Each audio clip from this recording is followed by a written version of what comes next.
In this podcast episode, Andrew Huberman is joined by Andy Stumpf, a retired Navy SEAL and former member of the Red Bull High Performance Team, to explore a wide range of topics related to mental resilience, daily discipline, high-risk experiences, and the complex realities of life transitions. Their conversation touches on practical strategies for managing concern versus influence, the impact of social media, insights from extreme sports like wingsuit flying, the challenges of personal hardship, including divorce and mental health struggles, and the pervasive issue of suicide. Andy shares tools and personal stories that illuminate the mental frameworks and small daily actions necessary to succeed and thrive in life. Andy introduces a powerful mental exercise that helps differentiate between what individuals can influence and what simply concerns them but remains outside their control. He describes this via a simple paper exercise: draw a line down the middle and list concerns on one side and influences on the other. Typically, the sphere of concern is vast compared to the tiny sphere of influence, often limited to oneself and one's immediate actions. This exercise, which Andy learned in the SEAL community but now applies weekly, helps manage mental energy by focusing on actionable items and reducing fixation on unchangeable problems. Andrew talks about how using this tool fosters a sense of agency, reduces wasted mental effort, and aids in navigating modern distractions, particularly social media. They discuss how easy it is to get drawn into sticky thoughts fueled by external inputs and algorithms designed to capture attention. The exercise is a means to reclaim personal power by intentionally choosing where to put one's focus. Both speakers reflect on the pervasive and insidious nature of social media. Despite deep awareness of its disadvantages, they acknowledge the compelling urge to engage with it, even as it often leads to time loss and negative emotions. Andy recounts an experiment with fellow SEAL Chad Wright to reduce daily screen time drastically and the difficulty of maintaining that discipline, illustrating the real power of platform design to hijack attention. The conversation highlights social media's low-resolution, addictive nature, where users are aware they are wasting time but cannot fully disengage, unlike the oblivion induced by drugs or alcohol. They explore generational differences in screen use habits, share observations of Andy's own children's relationships with technology, and consider the growing wariness among young adults around these platforms. There is optimism about resilience in younger generations, but also concern about long-term cultural and creative impacts. The conversation moves to the importance of consistent, small acts of discipline and micro-habits in creating meaningful change over time. Andy emphasizes that the slightly harder choice made repeatedly, such as making the bed, properly managing toilet paper rolls, or loading the dishwasher immediately, builds the internal muscle for bigger successes.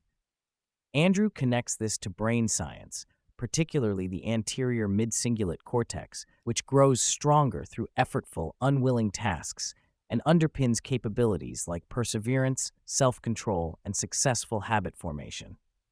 They discuss cultural and social pressures that discourage this kind of conscientiousness, contrasting it with the visible successes of those who embrace it. They highlight how small daily wins aggregate to significant life benefits and mental health advantages through improved time management, reduced stress, and greater clarity. Andy shares his deep involvement with wingsuit flying and base jumping, describing them not as reckless thrills, but as conduits to a rare mental state of flow and intense presence. He explains the technical intricacies and dangers of wingsuit flying, including the physics of ram air inflation and the heightened risks when base jumping from static objects. The conversation captures the paradox of fear and focus, how confronting extreme danger demands maximal mental engagement and pushes one into a headspace that filters out all extraneous concerns, leading to months of improved mental clarity and reduced static in everyday life. Andy contrasts this with his SEAL experience, where structure and adrenaline dynamics differ. He also addresses the high fatality rate in wingsuit base jumping, attributing many accidents to overconfidence or misjudged risks, underscoring the importance of humility and respect for limitations. The allure of these pursuits, for Andy, was the mental reset they provided, not the danger itself. Andy openly discusses the soul-crushing difficulty of his contentious divorce, describing it as the hardest challenge of his life, surpassing military hardships. He explains how the painful division of family, the impact on children, and the sense of loss and failure forced him to lean heavily on the mental tools he shares in his book. He reflects on the importance of sharing vulnerability honestly, highlighting how pretending to have everything figured out often deepens isolation. The conversation touches on common dynamics in families experiencing divorce, especially the complicated emotional roles children play. Andy also talks about rebuilding relationships with his children over time, exemplifying resilience and patience. Both he and Andrew contemplate the nuances of parental roles, learning empathy for one's own parents, and recognizing that everyone is doing the best they can with imperfect knowledge and resources. Transparency, compassion, and real talk about painful experiences are central themes here. Andy recounts one of the worst physical pains he ever endured, an intestinal blockage requiring emergency surgery. Despite a history of enduring combat injuries and severe physical stress, this episode stands out due to the overwhelming and sustained nature of the pain. He reflects on his initial reluctance to verbalize how bad the pain was, how that may have delayed effective treatment, and the eventual relief that came with open communication and proper medical intervention. This story serves as a metaphor for the importance of being honest about personal suffering and the limitations of toughing it out. Andy and Andrew agree that sharing pain verbally invites support and improves outcomes, whether physical or mental. A large portion of the discussion focuses on the rising rates of suicide, particularly within military and veteran communities, but also across broader society. Andy shares personal experiences and observations about friends and teammates lost to suicide, highlighting the complex mix of underlying trauma, isolation, addiction, especially alcohol, and unspoken suffering that often precedes such tragedies. They explore the mismatch between external perceptions of success and internal struggles, noting that many high performers silently battle tremendous pain that remains hidden behind a facade of competence.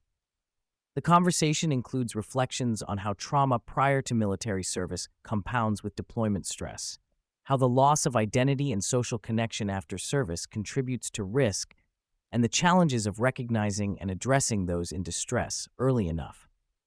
Andrew broadens the conversation to consider non-scientific dimensions of healing and open-minded approaches beyond purely medical or psychological frameworks, emphasizing humility and multi-layered understanding of human suffering.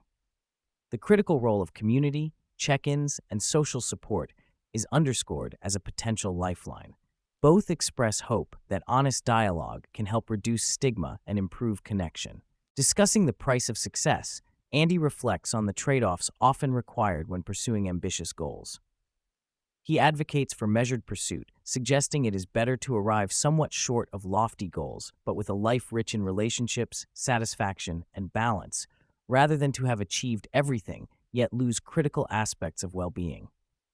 Andy encourages defining personal enough and reminds listeners that success in isolation often means loneliness and sacrifice that can erode quality of life. Andrew echoes this by considering money's role as a buffer against certain stresses rather than a direct path to happiness, and how wealth sometimes complicates genuine connection. They agree that a lifespan approach, grinding in early years while remaining mindful of long-term trade-offs, is healthier than relentless, all-consuming ambition. The conversation also touches on generational shifts, changing social attitudes, and the importance of personal meaning beyond external achievements. Andy offers practical advice on building small, consistent routines to support mental and physical well-being. Starting the day with a simple act like making one's bed or drinking water before coffee sets a positive tone. Preparing meals ahead, incorporating daily movement or sweating, whether through workouts, jiu-jitsu, sauna, or cold exposure, and developing incremental habits that tilt towards the slightly harder choice compound into impactful life improvements. He stresses the importance of persistence on difficult days, as these build mental fortitude. Andy also alludes to the value of jiu-jitsu as a lifelong pursuit, precisely because it is impossible to fully master, providing continuous learning and humility. Andrew connects these habits to improved brain function enhanced ability to handle stress, and the cultivation of resilience. Reflecting on his post-military career, Andy shares how his life unfolded in unexpected ways, ranging from professional skydiving and base jumping to owning a coffee shop, podcasting, and authorship. He expresses excitement about not having a fixed blueprint for what's next, but trusting in his developed processes and mental tools to navigate future opportunities. This openness to uncertainty is framed as a positive evolution from earlier survival or crisis-driven mindsets toward a space of readiness and calm preparation. Both Andy and Andrew acknowledge that such transitions take time and patience, but emphasize the benefits of moving from "I have to do this" to "I get to explore this" mentalities. A lighter but insightful tangent includes discussion about the personalities of different dog breeds, particularly bulldogs and dachshunds, as metaphors for human traits like stubbornness, loyalty, intelligence, and independence. These reflections serve as analogies to human trust, connection, and behavioral patterns. The discussion highlights diverse expressions of personality and the ways in which individuals relate to others, with awareness of both strengths and vulnerabilities. Throughout the episode, Andrew frequently interjects with relevant neuroscientific context, particularly regarding the role of the anterior midcingulate cortex, AMCC, in mediating the ability to persist through unpleasant but necessary tasks. The growth and activity in this brain area correlate with successful behavior change, dieting, exercise adherence, and navigating life challenges. This neuroscience underpinning offers a biologically grounded explanation for why small repeated efforts, even when disliked, build mental resilience. Andy's focus on doing the small things nobody sees aligns perfectly with this research, underscoring the importance of consistent micro-discipline as the foundation of sustained success and well-being. Andy describes the profound mental clarity and reduced stress reset achieved through immersive, high-focus states reached in wingsuit flying, combat, artistic creation, or athletic performance like jiu-jitsu. These flow states appear to foster a long-lasting post-flow window that improves cognitive function, emotional regulation, and time perception. Andrew relates this to recent scientific findings that stress impairs the ability to integrate prior memories and make novel connections, whereas flow-like states can recalibrate brain function to enhance insight and presence. The interplay of altered time perception and focused attention anchors individuals into the present moment, enhancing both performance and recovery from mental noise and distraction. Lastly, Andy shares his personal philosophy on the power of saying no as a means of preserving energy and focus. Though it can be difficult, he uses this principle as a filter for the projects and relationships he invests in, preferring to say yes only to things that naturally align with his values and bring joy regardless of financial gain. This selective engagement allows for sustainable productivity and mental health. The conversation closes on this note of intentionality and a recognition that life's quality depends on how well one manages energy, attention, and priorities over time.